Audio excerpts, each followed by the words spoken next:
I'm a little nervous, meeting Mark Hamill. What do you say? I was worried about what do I wear today. And what I really loved about my interaction with him is how gracious he is, how sincere he is. And he is just a regular person, a regular guy who really cares about San Diego and Clairemont, where he grew up. And that really just, I think, makes everyone feel makes it even more special to know someone who's that gracious and caring and took time out of his day to come down and be a part of this. So what was your reaction that the street would become some kind of a media mecca for today? Pretty exciting. I knew that there's such a big following. Yeah. So exciting. People are excited. Lots of costumes. And good day for it. T-shirts, and we've got... Do you have XXL? I'm sorry. I think we do have XXL. You might have to lose some weight to wear. What do you think of standing in front of Mark Hamill's house from the 1960s? It's pretty cool. It's not quite what I expected. It's bigger than I thought it would be. Looks like a two-story. Maybe they've added something to it since. I think there should be an historic marker here, don't you? We just happened to luck out, and so we ended up with this being Ground Central. We moved in here about 4 years ago, and it happens to be my birthday, so we're having a birthday party. Thought it was awesome. Thought it was cool that we'd have Mark Hamill dedicated here on this street. So Star Wars fan my whole life. Who is this guy? I don't know. What is your reaction to this becoming a mecca for Mark Hamill Star Wars fans? Well, I think it's exciting. A little overwhelming. I don't remember him at all. I played with his younger sister Jeannie, and I hope she shows up today because I would really like to talk with her. We used to have picnics. Really? We'd make our own little picnic, and we'd either go in my backyard or her backyard. We'd put out the blanket and have a picnic. I would say that pretty much Luke is my first hero as well too, and like a lot of the aspects of what Luke is, I think his most important aspect, is the most important that we have nowadays. I'm sure you know about all the news and everything and stuff that's going on, not knowing what is right and wrong. I think Luke instills a lot of the values that, even though there is a world, a universe full of darkness and stuff like that, he still had faith that there was still good in people as well too, and his father most specifically as well too. And I think people are a little bit more cynical nowadays, and Star Wars never was that, That's right. And that's the most important thing that I think Luke had, was that he was never cynical enough that he gave up on his father. How about a huge round of applause for the man of the hour, Mark Hamill? All right, my name is Lisa Remillard. I anchor Good Morning San Diego at KUSI, and anybody who watches our show for any minute knows that I'm a huge Star Wars fan, so I am so honored to be here. Good afternoon, Clairemont. With more than 80,000 residents in Clairemont, Clairemont is a thriving community. So, it is my privilege to be a part of this with all of you to dedicate Castleton Drive as Mark Hamill Drive. The people who lived on this street knew him as Mark, the kid who lived down the street. I know you want to hear from the one and only Mark Hamill.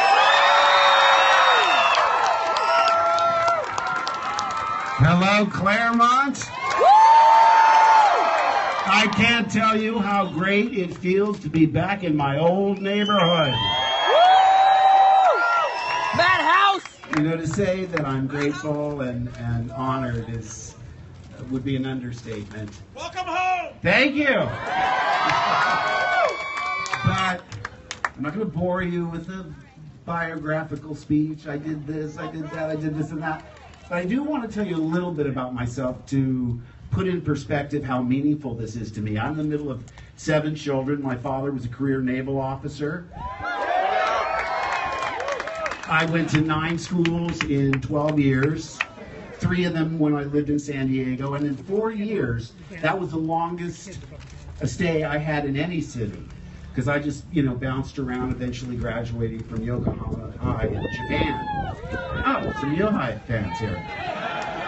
But part of me is honored because the community reached out and made me a part of something I'd wanted for so long, a sense of place. I don't really have a hometown, but if I could pick a hometown, it would certainly be San Diego.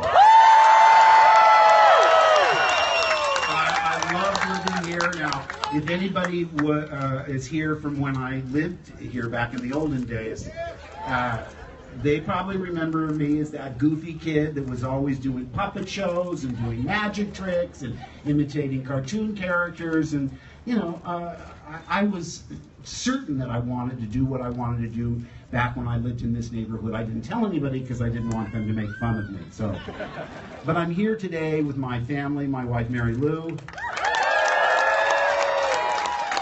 my son Nathan, my son Griffin, my daughter Chelsea, our two rescue dogs Millie and Mabel.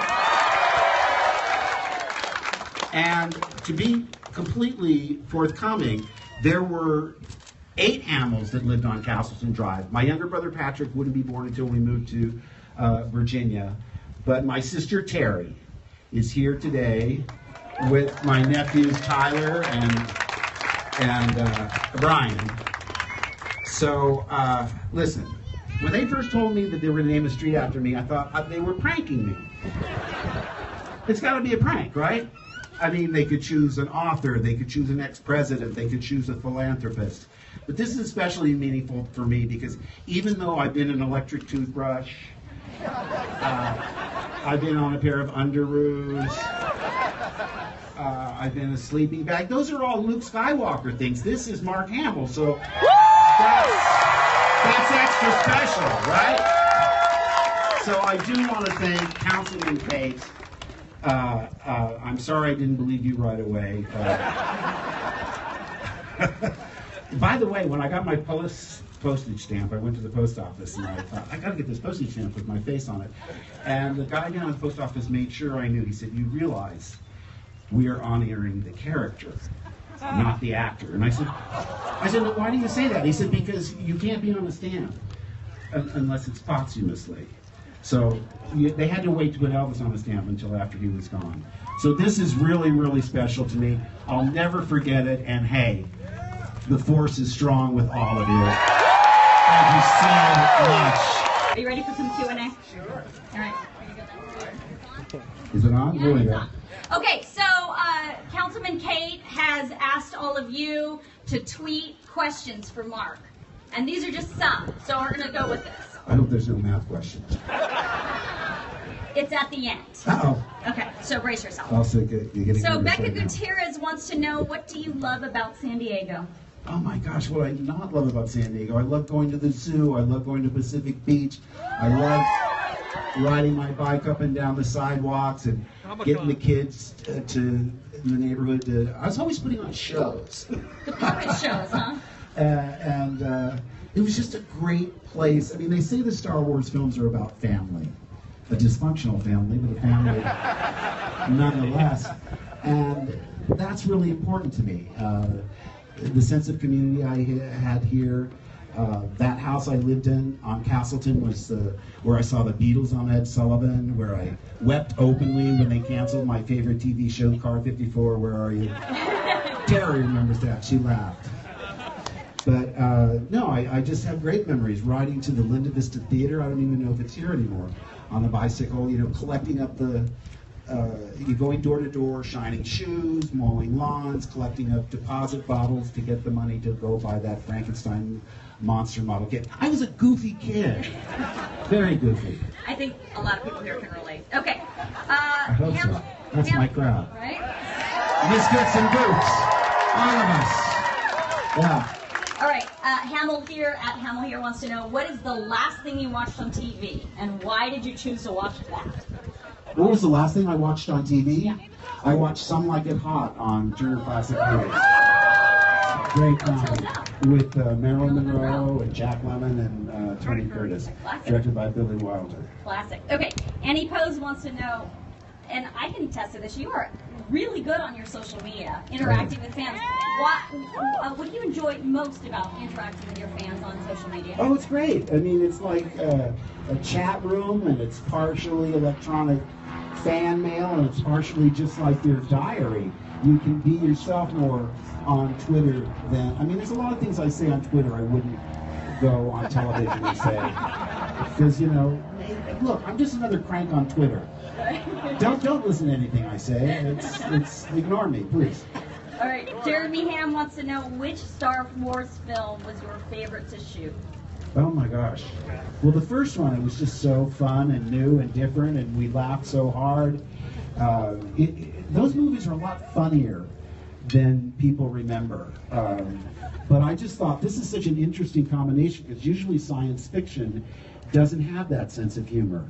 I mean, 2001 is a classic film, but a laugh riot it's not. So we had sort of that combination. I mean, it was a pastiche of pirate movies and cowboy movies and all these things that George loved as a kid. And by the way, I should always thank George Lucas and the thousands and thousands and thousands of people that worked on those films over the years. Otherwise, I wouldn't be sitting here talking to you. You just were named by Disney as a legend.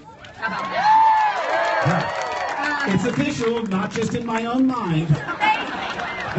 Okay, so my question is, I mean, you've got to legendary status within the Disney Star Wars world. How did you audition? What did you do to win you the role of Luke?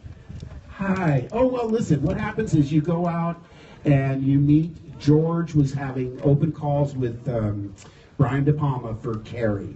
And they're just looking at you for your look and how old you look. And if you make that cut, you come back. So I made that cut. They sent me a scene in the mail, 8 or 9 pages, and not the whole script.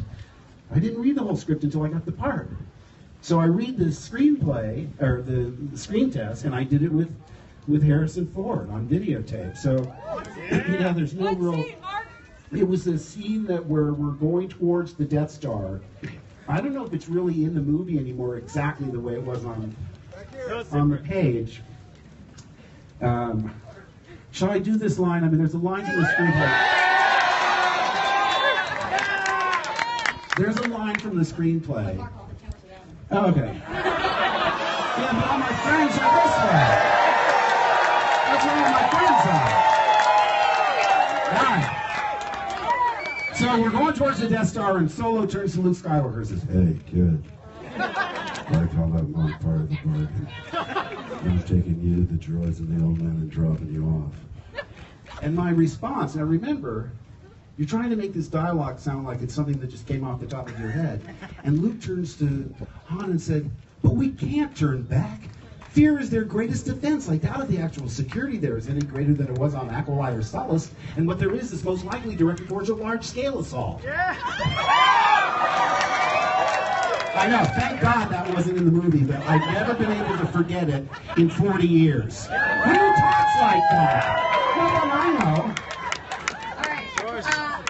On the House wants to know, California burrito or fish taco?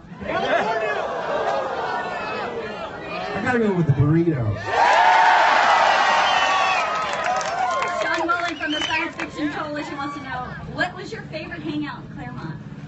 Well, let's see, I was like 8 to 12 here. They didn't let me do much hanging out. Wherever my skateboard and my bicycle could get me, I guess. Here comes Hamill wants to know, if 10-year-old Mark could see you now, what would he say? Boy, you look old. It's interesting because there was this long period between the prequels and Force Awakens where the kids had not seen me for many years. And their parents, who were original fans, grew up, and they have little ones now. Now, mind you, a 6-year-old doesn't have a really good concept of time. So they think we made the movie like 2 weeks ago. The parents would push the kids towards me and say, "Look who it is. It's Luke Skywalker." And they'd look up at me, and they were aghast. Like, what happened to this guy? He really let himself go. He looks terrible. So I was glad to come back just so I don't frighten small children anymore. That's a plus in my book. Does it ever get old to see all of these people? No, honestly. That's fantastic. The passion of the fans is everything to us. If it weren't for them, none of us would be here, and it's been solid. In between films, all through it, they have been there for us, and You know, we are just so grateful for their support. I love you back! Hope you mean it. What can you tell us about the next installment? The Last Jedi. It comes out December 15th. And if I drop any spoilers, Disney will cut off my head and throw it right in my face. All right, we'll do one more.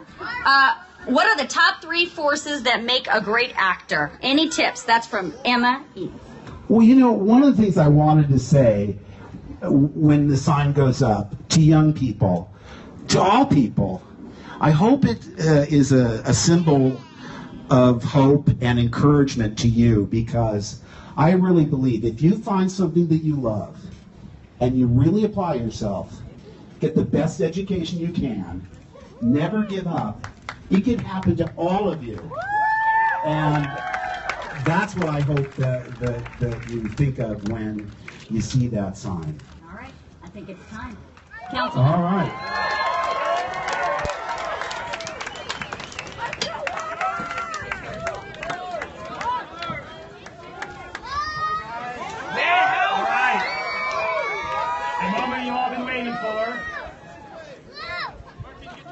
Why so serious? There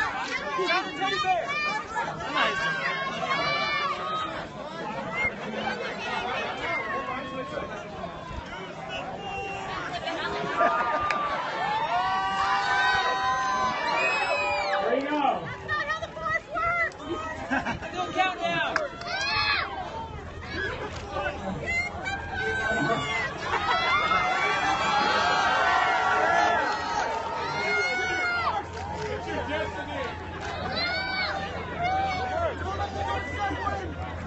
Here we go. 5, 4, 3, 2, 1.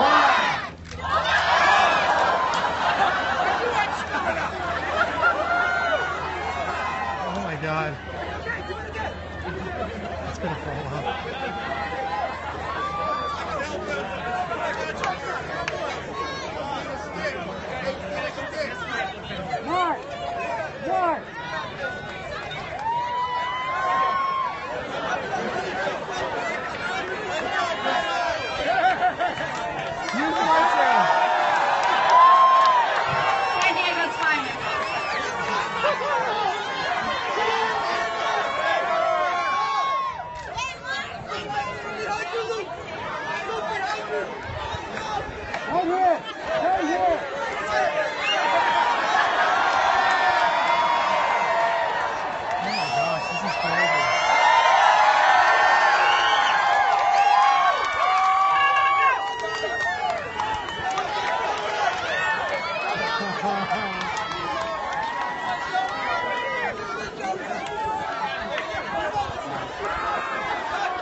Mark!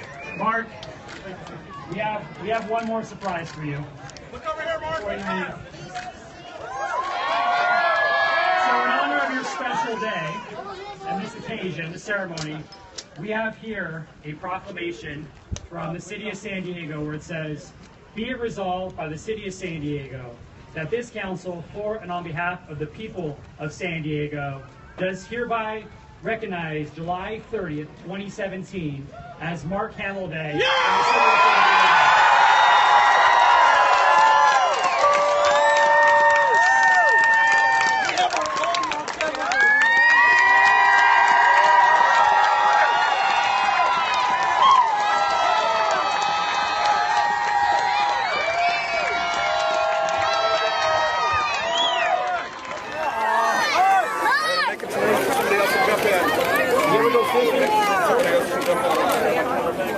There you go. Turn around, I'll take your picture while he's signing. All right. Can I get with me, City? I like it because he's cool how he plays as Luke and he fights all the bad guys. Okay, look right here, guys.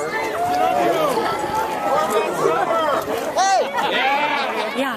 How are you gonna protect that from being stolen again and again? Are there extra copies or? Oh, I think that is a really good question. So. How are you going to protect this sign? How is it going to be protected from theft? Or? Well, we're gonna monitor it. We'll see what happens. Luckily, the neighbors are fans, and they're very supportive of it. So hopefully they'll let us know if anything happens to it. Did you make any extra copies in case this?